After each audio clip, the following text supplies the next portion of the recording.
বোলে ৰাতি 3টা বজাত সি গেট নোখোলাৰ কাৰণে এইবিলাক কৰিছে। এই দা অলপ মানে কাটিবলৈ আহিছিল সেইদিনাখনো মাক নাছিল। মাক নাথাকিলে সি মানে ল'ৰা ছোৱালীবিলাক লগৰবিলাক আনে আনি পেলাই এইবিলাক কৰে। তেতিয়া আমি ৰাতি দি প্লাছ মানে মই নিজেও থানাত গৈ পেলাই এটা এজাহাৰ দিছোঁ। মাকে ক'লে যে সি ইয়াত আৰু কেতিয়াও নাহে, ময়ে থাকিম, তেনেকৈ কৈছিল। আকৌ সেইদিনাখন যেতিয়া আপোনাৰ ঘটনাটো 15 তাৰিখে তাৰ কেইদিনমানৰ আগৰ তাৰ ল'ৰাটোৰ আইতাকৰ মানে ঝৰ্ণা গোস্বামীৰ মাকৰ অসুস্থ, তেখেত ঘৰলৈ গ'ল মাকৰ চাব, নাহিলে। এই যে নহয় কাৰণে সি এইবিলাক কৰিলে। যোৰহাটৰ পকামুৰা নপুমাৰ এগৰাকী যুৱতী, আৰু যুৱতীগৰাকীৰ নাম হৈছে অন্বেষা শইকীয়া। আৰু এই যুৱতীগৰাকীৰ যি ৰহস্যজনক মৃত্যু ঘটিছিল, সেই মৃত্যুক লৈ বৰ্তমান এতিয়া চাঞ্চল্য বিৰাজ কৰিছে সমগ্ৰ যোৰহাটখনতেই।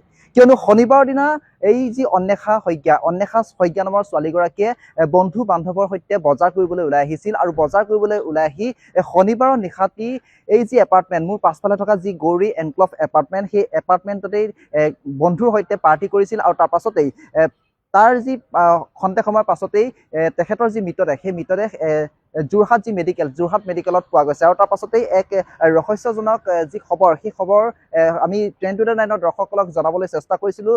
যি এই হত্যাকাণ্ড সংঘটিত হৈছিল, ৰাইজে অভিযোগ কৰে বা স্থানীয় যিসকল ব্যক্তি আছে বা পৰিয়ালৰ লোকে অভিযোগ কৰে যে অন্বেষা শইকীয়াৰ হত্যা কৰা হৈছিল তেখেতৰ যি বন্ধু আছিল, আয়ান গোস্বামী নামৰ যিগৰাকী বন্ধু আছিল। এই আয়ান গোস্বামীৰ এইখন ফ্লেট আছিল।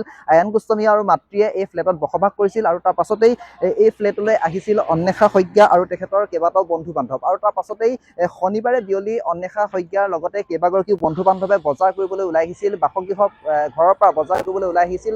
আৰু শনিবাৰৰ নিশা এই ফ্লেটত কি ঘটনা সংঘটিত হৈছিল, আৰু যাৰ ফলতে এনেদৰে যি অন্বেষা শইকীয়া নামৰ 18 বছৰীয়া যিগৰাকী যুৱতী আছিল, সেই যুৱতীগৰাকী বৰ্তমান মৃত্যুমুখত পৰে। আৰু ইয়াকে লৈ বিভিন্ন ধৰণৰ প্ৰশ্ন উত্থাপন কৰা দেখিবলৈ পোৱা গৈছে। আৰু যিহেতু মই এই গৌৰী এনক্লভ যি এপাৰ্টমেণ্ট, সেই এপাৰ্টমেণ্টৰ সন্মুখত উপস্থিত আছোঁ, আৰু দেখিবলৈ পাইছোঁ যে সেই গৌৰী এনক্লভ যি এপাৰ্টমেণ্ট আছিলে, সেই এপাৰ্টমেণ্টত বহুত দিনৰ পৰা বসবাস কৰি আহিছিলে আয়ান গোস্বামী নামৰ এগৰাকী যুৱক। আৰু এই আয়ান গোস্বামী নামৰ যুৱকৰ যি ৰুমত আছিলে, সেই ৰুমতেই তেখেতসকলে পাৰ্টি কৰিছিলে, নৈশ পাৰ্টি কৰিছিলে। আৰু তাৰ পাছতেই এনেধৰণে ৰহস্যজনক মৃত্যু হোৱাক লৈ বিভিন্ন সময়ত বিভিন্ন ধৰণৰ চৰ্চা অব্যাহত আছে। আৰু এইখিনিতে এটা কথা ক'ব লাগিব যে বহুতে প্ৰশ্ন উত্থাপন কৰিছে, একাংশ সচেতন মহলে প্ৰশ্ন উত্থাপন কৰিছে যে অত্যাধিক ড্ৰাগছ সেৱন কৰাৰ বাবে যুৱতীগৰাকীৰ মৃত্যু হৈছে বুলি বহুতে প্ৰশ্ন উত্থাপন কৰিছে। আৰু তাৰ বিপৰীতে ঘৰৰ যিসমূহ পৰিয়াল আছিলে, অন্বেষা শইকীয়াৰ যি পৰিয়াল আছিলে, পৰিয়ালৰ লোকে অভিযোগ উত্থাপন কৰিছিলে যে তেখেতক মাৰ্ডাৰ কৰা হৈছে। আয়ান গোস্বামী আৰু তেখেতসকলৰ যিসকল লগৰ আছিল, লগৰসকলে তেখেতক মাৰ্ডাৰ কৰি এনেদৰেই এক পৰিকল্পিত হত্যাকাণ্ড কৰা বুলিও যি অন্বেষা শইকীয়া পৰিয়ালে অভিযোগ উত্থাপন কৰিছে। কিয়নো মৃতদেহত বিভিন্ন ধৰণৰ চাপ দেখিবলৈ পোৱা গৈছে, বিভিন্ন ধৰণৰ ক্ষয়ক্ষতি হোৱা দেখিবলৈ পোৱা গৈছে, বিভিন্ন আঘাতৰ চিন দেখিবলৈ পোৱা গৈছে। অন্বেষা শইকীয়াৰ যি মৃতদেহ আছিলে, যি যোৰহাট মেডিকেলৰ পৰা যি মৃতদেহ উদ্ধাৰ কৰা হৈছিলে, সেই মৃতদেহ উদ্ধাৰ কৰাৰ পাছত বিভিন্ন ধৰণৰ আঘাতৰ চিন দেখিবলৈ পোৱা গৈছে অন্বেষা শইকীয়াৰ দেহৰ পৰা। আৰু তাৰ পাছতেই অন্বেষা শইকীয়াৰ পৰিয়ালে এক অভিযোগ উত্থাপন কৰি কৈছে যে অন্বেষা শইকীয়াক হত্যা কৰা হৈছিলে যি আয়ান গোস্বামী আছিলে, আৰু আয়ান গোস্বামীৰ যিসমূহ লগৰ বান্ধৱ আছিলে, সেই লগৰ বান্ধৱসকলে অন্বেষা শইকীয়াক হত্যা কৰা হৈছিলে। আৰু তাৰ পাছতেই এক ৰহস্যজনক যিসমূহ ঘটনা, সেই ঘটনা দেখিবলৈ পোৱা গৈছে। কিন্তু তাৰ পাছতো আৰক্ষীয়ে 24 ঘণ্টা পাৰ হৈ যোৱাৰ পাছতো আৰক্ষীয়ে কিন্তু কোনো ধৰণৰ পদক্ষেপ লোৱা দেখিবলৈ পোৱা নাই।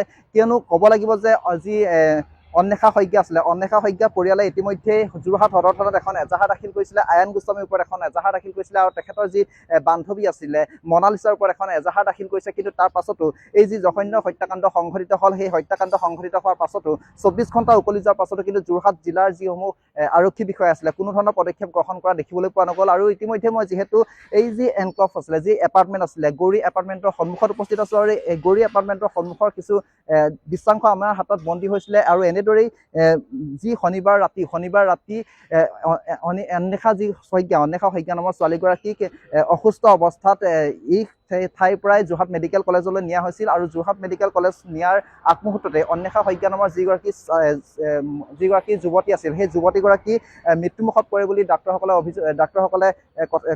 চিকিৎসকে সেই মৃত্যুমুখত পৰে বুলি অন্বেষা শইকীয়াৰ কথা কয়। আৰু তাৰ পাছতেই এই যি যোৰহাট মেডিকেল কলেজ হাস্পাতালৰ পৰা আয়ান গোস্বামী আৰু এগৰাকী যুৱতী মনালিছা, সেই দুয়োগৰাকী যুৱতীয়ে পলায়ন কৰে। আৰু পলায়ন কৰাৰ পাছত বৰ্তমানলৈকে যোৰহাট আৰক্ষীয়ে এই যি দুয়োগৰাকী যুৱতী, সেই দুয়োগৰাকী যুৱতীক কোনো ধৰণে আটক কৰিবলৈ সক্ষম গম পোৱা নাই। এয়া কিন্তু যোৰহাট আৰক্ষী প্ৰশাসনৰ চূড়ান্ত ব্যৰ্থতা বুলি ক'ব লাগিব। আৰু তাৰ পাছতে কিন্তু যথেষ্ট পৰিমাণে এতিয়া সামাজিক মাধ্যমত বা বিভিন্ন ধৰণৰ মত পোষণ কৰিছে যে এইদৰে যি যোৰহাট নগৰ শিক্ষানগৰী যোৰহাটত এইদৰে যি ড্ৰাগছৰ ঘাটি ৰমৰমীয়া যি ড্ৰাগছৰ ঘাটি, সেই ড্ৰাগছৰ ঘাটিৰ অন্যতম কাৰণ হ'ব পাৰে এই যি অন্বেষা শইকীয়া নামৰ যুৱতীগৰাকী। কিয়নো অন্বেষা শইকীয়া নামৰ যুৱতীগৰাকী কিছুমানে অভিযোগ উত্থাপন কৰিছে, একাংশই অভিযোগ উত্থাপন কৰিছে যে অত্যাধিক ড্ৰাগছ সেৱন কৰাৰ বাবেই নিশাৰ ভাগত অত্যাধিক ড্ৰাগছ সেৱন কৰাৰ বাবে অন্বেষা শইকীয়া নামৰ যিগৰাকী যুৱতী আছিলে সেই যুৱতীগৰাকী মৃত্যুমুখত পৰিছে। আৰু অন্বেষা শইকীয়াৰ পৰিয়ালবৰ্গই উত্থাপন কৰিছে যে আয়ান গোস্বামী নামৰ যিগৰাকী যুৱক আছিল আৰু তাৰ সহপাঠী যিসকল আছিল, মনালিছাৰ সৈতে যিগৰাকী যুৱক যুৱতী আছিল, সেই যুৱক যুৱতীসকলে নিশা পাৰ্টিলৈ মাতি নি পৰিকল্পিতভাৱে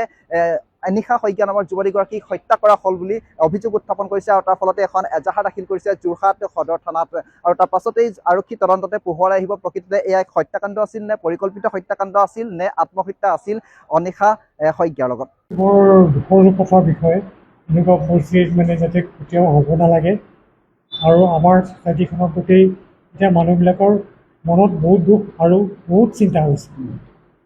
অয়ন গোস্বামীৰ বিষয়ে কি ক'ব? অয়ন গোস্বামী এটা বছৰৰ পূৰ্বেও দা লৈ পিনি কাৰোবাক কাটিবলৈ আহিছিলে আমাৰ চিকিউৰিটি ৰাতি 3টা বজাত সি গেট নোখোলাৰ কাৰণে এইবিলাক কৰিছে। কি কৰিছিলে? এই দা লৈ পেলাই মানে কাটিবলৈ আহিছিলে। সেইদিনাখনো মাত নাছিলে। মাত নাথাকিলে সি মানে ল'ৰা ছোৱালীবিলাক লগৰবিলাক আনে আনি পেলাই এইবিলাক কৰে।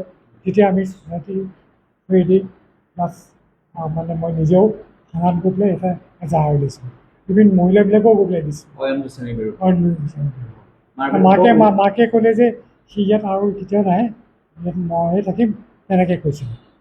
সেইদিনাখন কেনেকৈ আহিলে আহি পেলাই চাগে মাকক আমি ভাবিছোঁ যে এয়াই আহিছে আৰু ইমান দিনৰ মূৰত এদিন কাৰণে লগ কৰিব আৰু যাব, মাকে তেনেকৈ কোৱা তেনেকৈ আছে। আকৌ সেইদিনাখন যেতিয়া আপোনাৰ ঘটনাটো 15 তাৰিখে তাৰ কেইদিনমানৰ আগৰ তাৰ ল'ৰাটো আইতাকৰ মানে ঝৰ্ণা গোস্বামীৰ মাকৰ বাপেক অসুস্থ, তেখেত ঘৰলৈ গ'ল মাকৰ চাব, নাহিলে। এই যে নহয় কাৰণে সি এইবিলাক কৰিলে সুদৰা কথা। দেখিবলৈ পোৱা গৈছে যে চিৰিয়েৰেদি ছোৱালীজনীক টানি টানি লৈ অনা হৈছে, মানে মৃত্যুৰ সেই ঝৰ্ণা বি ব্লকতে হৈছিলে বুলি আপোনালোকে ভাবে নেকি? সেইটোতো আৰু মানে যেতিয়া আপোনাৰ মানে হস্পিটেলৰ পৰা যেতিয়া দিব আপোনালোকৰ পুলিচে যেতিয়া এইটো তহকিয়াত কৰিব, তেতিয়া যিটো ওলাব সেইটোতো, আৰু যিটো ওলাইছে সেইটোতো হ'বই। ভয়ংকৰ ছবি ওলাইছে, ভয়ংকৰ ছবি ওলাইছে, সেইটো মানে সেইটো কথা হ'বই নালাগে। আৰু আজিকালি যুগটোতে এনেকুৱা যে পৰিস্থিতি হ'ব আৰু ভৱিষ্যত যদি এনেকুৱা এটা নহয়, আমাৰ যেতিয়া সমাজ আৰু এনেকুৱা মানুহবিলাকৰ এটা বিষয় যে পুলিচে যাতে এটা চোকা এটা হেৰি কৰে।